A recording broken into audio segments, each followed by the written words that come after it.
A Fox News alert now. Iran's foreign minister is admitting that U.S. strikes on Tehran's nuclear program did serious damage. Let's get right to Mike Tobin, live for Israel.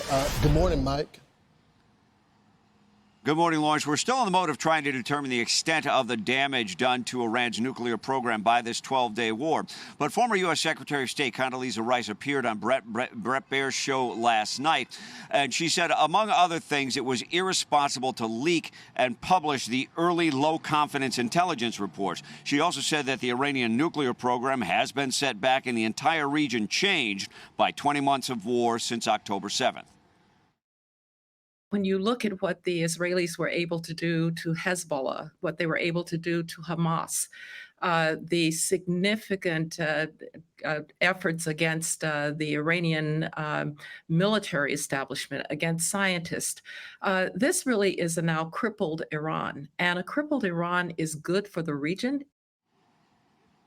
Iran's foreign minister, Abbas Araghchi, spoke on Iranian state TV. He undermined what was said by the Grand Ayatollah and said significant damage was done to Iran's nuclear program. I must say that the damage is excessive and serious. But for the inspectors to visit, that is a decision that must be made. And in my opinion, in accordance with the law of the parliament, the Supreme National Security Council should make this decision.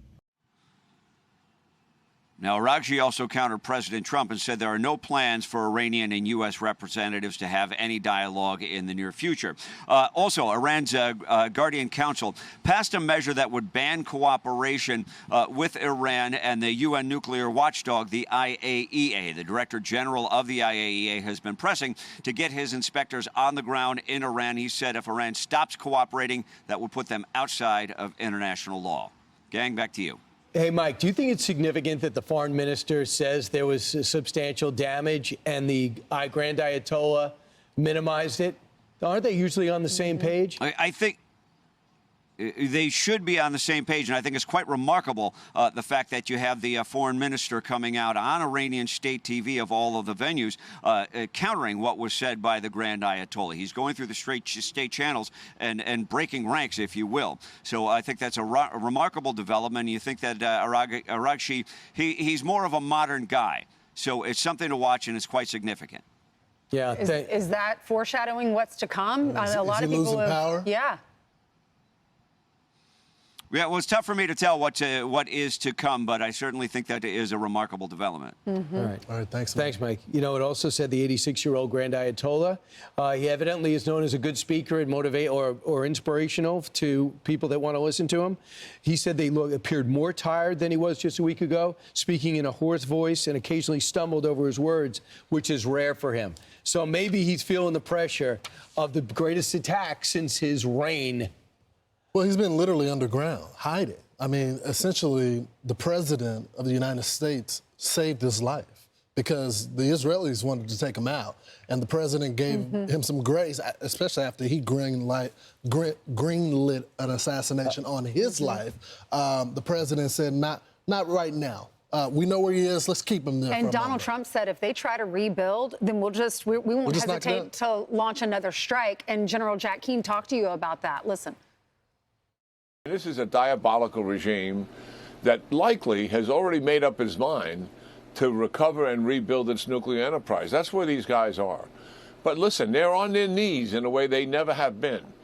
As you mentioned the commentary about the Ayatollah doesn't look as good as he used to look. I think we're on the cusp of some real paradigm change. First of all, dealing with Russia and China, none of them came to assist their partner. We have leverage with Russia and China that we did not have before the strike because it reflects Americans' boldness and strength. This is all about the President of the United States, and he's the one that has a relationship with both of those leaders. I think his hand has gotten stronger in dealing with them, you know, as a result of this. There's no question. Is the Middle East going to be remade? Is that too optimistic? We'll find out because the foreign minister also said in those remarks, I don't have a meeting scheduled with the U.S. I don't know what they're talking about. So President Trump said, yeah, they reached out. They want to have a meeting. So get it together, guys. What is it? Well, Marco Rubio also said that if they were to have a meeting with Iran, they're not doing this middleman person anymore. No more handing notes. They want directly with the Iranians, and they want to get a deal done. So we'll see if they really want peace. The next thing has to be Gaza and the hostages. Yeah. And I think the people of Israel It's all said- connected. Yeah. But isn't it interesting that just shows you what Israel is capable of? Because Senator Kennedy said that if they try to rebuild, Israel will know. They have people on the ground there. Assad is just great. They are great because this intelligence is just incredible. They even knew when they put cement over those vents at Fordo. Yeah. And they, with the first strike, blew off that cement, and then the rest of the bunker bombers went down into the mountain or into that hole. We just need to find out where the 400 kilograms of uranium is. But doesn't That's it? Yeah, enriched to 60%. absolutely, absolutely. But isn't it amazing the capability of Israel with our help? But what Israel's capable of, they could do that to the Gaza Strip if these hostages weren't there. And they know that, Yeah. right? So they started with over 200. Now they're down to, I think, 20 are still alive. I'm Steve Doocy. I'm Brian Kilmeade. And I'm Ainsley Earhart. And click here to subscribe to the Fox News YouTube page to catch our hottest interviews and most compelling analysis.